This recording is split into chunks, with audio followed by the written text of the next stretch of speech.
बिस्मिल्लाहिर्रहमानिर्रहीम अस्सलाम वालेकुम। मैं हूं मोहम्मद उस्मान। वीवर्स, आज की वीडियो में हमने चैप्टर नंबर 4 ICS पार्ट 1 का जो कि मेजर्स ऑफ डिस्पर्शन का है, इसको न्यूमेरिकली सॉल्व करना स्टार्ट करना है। क्वेश्चन नंबर 4.5 को आज सॉल्व करना सीखेंगे सबसे पहले, और इसमें देखेंगे हम कि क्वाड्रेटिक डेविएशन या फिर कोफिशिएंट ऑफ स्क्यूनेस को किस तरह से कैलकुलेट किया जाता। क्वेश्चन की स्टेटमेंट डिस्क्रिप्शन में अवेलेबल है, पहले वहां से जाके रीड कर लें ताकि क्वेश्चन को समझना आसान हो, और उसके बाद फिर देखते हैं जी क्वेश्चन को सॉल्व किस तरह से करना है। हमारे पास व्यूअर क्वेश्चन में जो डाटा गिवन है क्लासेस की फॉर्म में है, मार्क्स का डाटा है 30 से 39, 40 से 49, 50 से 59 अप टू सो ऑन, और साथ में फ्रीक्वेंसीज का कॉलम गिवन है।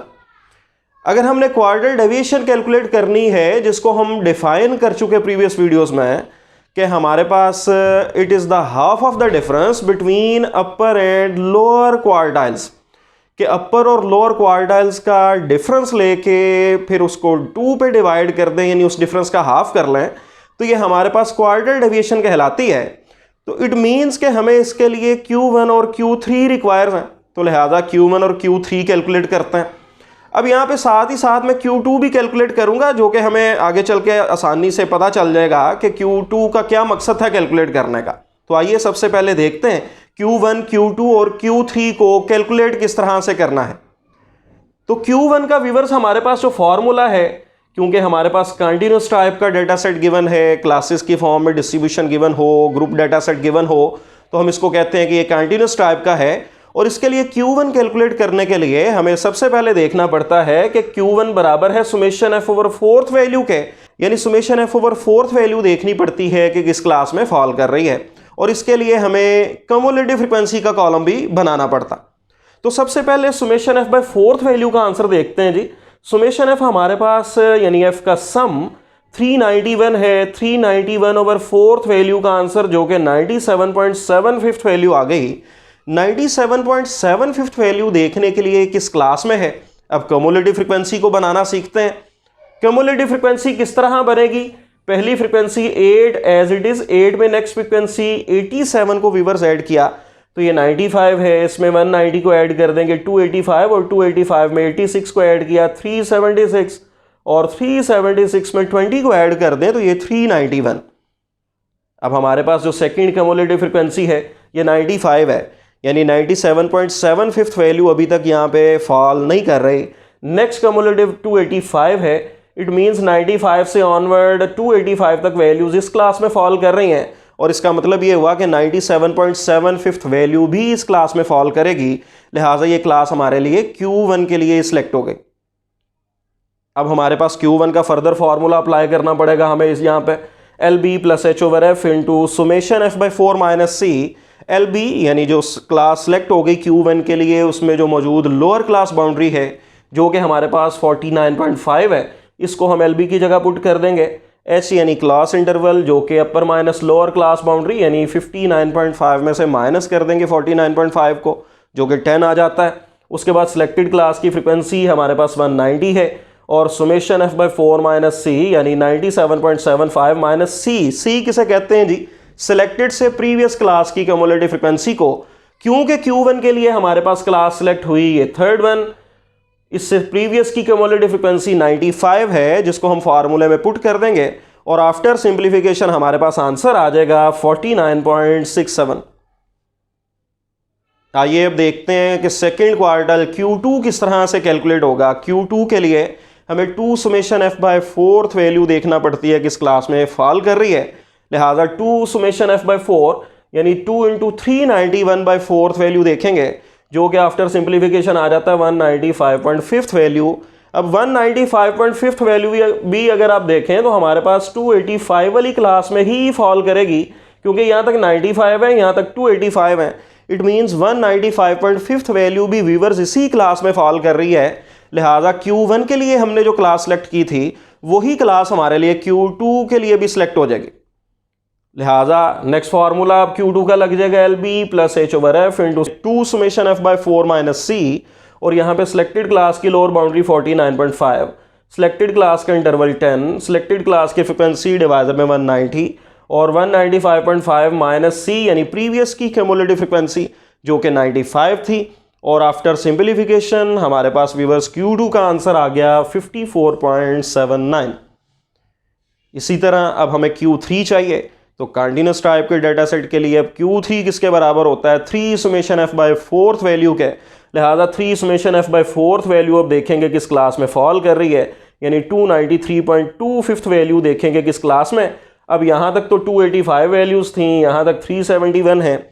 इट मीन्स कि 293.25 वैल्यू इस क्लास में फॉल कर रही है, ये जिसकी कम्युलेटिव फ्रीक्वेंसी 371 है। अब इस क्लास को सिलेक्ट कर लेने के बाद हमने Q3 का जब कंप्लीट फार्मूला यहाँ पे अप्लाई किया, LB plus H over F into 3 summation f by 4 minus C, तो सिलेक्टेड क्लास की लोअर बाउंड्री 59.5, सिलेक्टेड का इंटरवल 10 और सिलेक्टेड की फ्रीक्वेंसी जो कि 86 है, और 3 सुमेशन f बाई 4 का आंसर 293.25 आ चुका, और माइनस कर देंगे C यानी प्रीवियस की कम्युलेटिव फ्रीक्वेंसी जो कि 285 है, और आफ्टर सिंप्लीफिकेशन व्यूअर्स हमारे पास Q3 का आंसर 60.46। तो हमारा जो असल मकसद था क्वार्टाइल्स को कैलकुलेट करने का व्यूअर्स, वो हमने पहले डिस्कस किया कि एक्चुअली हमें क्वार्टाइल डेविएशन चाहिए। तो क्वार्टाइल डेविएशन जिसको हमने लेक्चर के स्टार्ट में डिफाइन भी किया कि हमारे पास Q3 माइनस Q1 ओवर 2 है, यानी it is the half of the difference between upper and lower quartiles, कि अपर और लोअर क्वार्टाइल्स का डिफरेंस लेके उसका हाफ कर दें तो ये क्वार्टाइल डेविएशन आ जाती है, जिसको सेमी इंटर क्वार्टाइल रेंज का भी नाम दिया जाता।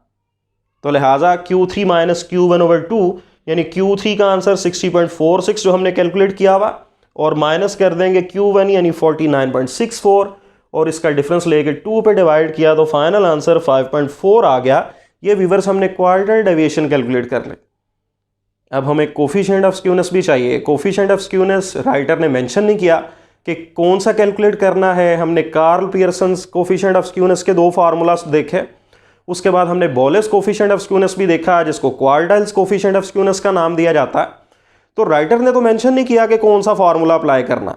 क्वार्टाइल की टर्म है, एस का इजाफा नहीं लास्ट में होगा, इट मीन्स कि हमें सिंगुलर फॉर्म में जिक्र हो रहा है, एक सिंगल फार्मूला अप्लाई करने की ज़रूरत है, तीनों फार्मूला से कंप्यूट करने की ज़रूरत नहीं है, ना ही राइटर डिमांड कर रहा है क्वेश्चन में। तो लिहाजा अब कौन सा फार्मूला अप्लाई करें, इट मीन्स कि हमारे लिए जो आसानी होगी वो हम कर सकते हैं। अगर कोई रिक्वायरमेंट नहीं है राइटर की तरफ से, कोई बंदिश नहीं है, तो लिहाजा जो फार्मूला अप्लाई करना ज़्यादा आसान होगा वो हम यहाँ पे कर सकते हैं, क्योंकि क्वार्टाइल डेविएशन ऑलरेडी हम कंप्यूट कर चुके हैं, जिसके लिए हमने क्वार्टाइल्स Q1 और Q3 कैलकुलेट किए हुए हैं। तो फिर बेहतर है कि हम क्वार्टाइल्स की फॉर्म में ही नेक्स्ट फार्मूला भी यूज़ कर लें ताकि ज़्यादा कैलकुलेशंस ना करनी पड़े। इसीलिए फिर हमने Q2 भी कैलकुलेट कर लिया था, क्योंकि हमें कोफिशिएंट ऑफ स्क्यूनेस जो बोलेस का है उसमें Q2 भी रिक्वायर होता है। तो इसीलिए इस क्वेश्चन में मैंने स्टार्ट में Q1 और Q3 कैलकुलेट करते हुए Q2 को भी कैलकुलेट कर लिया। तो लिहाजा बोलेस का फार्मूला ज़्यादा आसान रहेगा जी हमारे लिए कैलकुलेट करने में। तो बोलेस का फार्मूला हमने अप्लाई कर दिया यहाँ पे, Q3 plus Q1 minus 2Q2 divisor में Q3 माइनस Q1।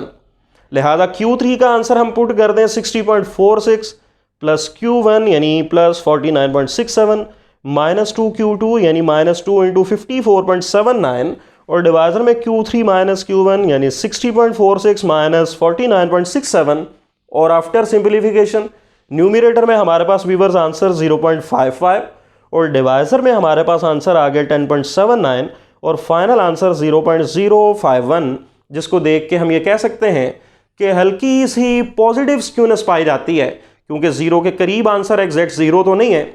अगर हम इसको इंटरप्रेट करने की बात करें आंसर को, क्योंकि हमने कोफिशिएंट ऑफ स्क्यूनेस को पढ़ते हुए ये बात की थी कि ये स्क्यूनेस को मेजर कर रहे हैं, इट मीन्स कि इसका आंसर अगर 0 आ जाए तो इट मीन्स कि देयर इज़ नो स्क्यूनेस, यानी 0 स्क्यूनेस है, यानी डेटा सिमेट्री फॉर्म का है।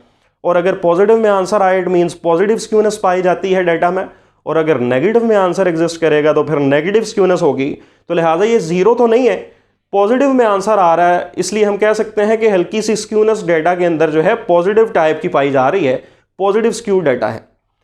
तो लिहाजा ये क्वेश्चन के आंसर को इंटरप्रेट करने का अगर कहा जाए क्वेश्चन में, तो फिर तो आप इंटरप्रेट लाजमी करें, अदरवाइज आपको इंटरप्रेट करने की ज़रूरत नहीं है, जस्ट आंसर कैलकुलेट कर देना ही इनफ होता। तो व्यूअर्स ये आज के हमने इस वीडियो में क्वार्टाइल डेविएशन को और कोफिशिएंट ऑफ स्क्यूनेस को कैलकुलेट करना सीखा। मजीद एब्सोल्यूट मेजर ऑफ डिस्पर्शंस और रिलेटिव मेजर ऑफ डिस्पर्शंस का इंशाल्लाह ताला नेक्स्ट वीडियो में जिक्र करेंगे। और यहाँ पे एक बात याद रखिएगा, क्वेश्चन की जो रिक्वायरमेंट्स थी वो तो हमने कैलकुलेट करना सीख ली। अगर इसके अलावा क्वेश्चन में फॉर एग्जांपल मेंशन होता कि coefficient of quadrant deviation calculate करें तो फिर हम क्या करते, Q3 माइनस Q1 डिवाइजर में Q3 प्लस Q1, यानी कुछ ज़्यादा हमें वर्किंग की ज़रूरत नहीं है उसके लिए कोई कैलकुलेशंस करने की। जस्ट फार्मूला याद रखना ज़रूरी है कि अगर रिलेटिव मेजर भी चाहिए हो क्वाड्रेंट डेविएशन की, यानी कोफिशिएंट ऑफ क्वाड्रेंट डेविएशन, तो हमारे पास ये क्या होगा, Q3 माइनस Q1 डिवाइजर में Q3 plus Q1। Just quantities को पुट करेंगे Q1 और Q3 की जो हैं, और हमारे पास कोफिशिएंट ऑफ क्वाड्रेंट डेविएशन का आंसर आ जाएगा। इसी तरह अगर सेमी इंटर क्वाड्रेंट रेंज की बजाय, यानी क्वाड्रेंट डेविएशन की बजाय जस्ट इंटर क्वाड्रेंट रेंज का हो, तो फिर डिवाइजर में 2 लिखने की ज़रूरत नहीं है।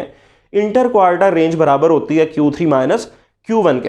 तो लिहाजा ये मज़ीद क्वांटिटीज़ भी अगर रिक्वायर हों तो आप इस क्वेश्चन में फाइंड कर सकते हैं। अपनी प्रैक्टिस के लिए लाजमी कैलकुलेट कीजिएगा ताकि ये टॉपिक बड़ी अच्छी तरह से क्लियर हो जाए।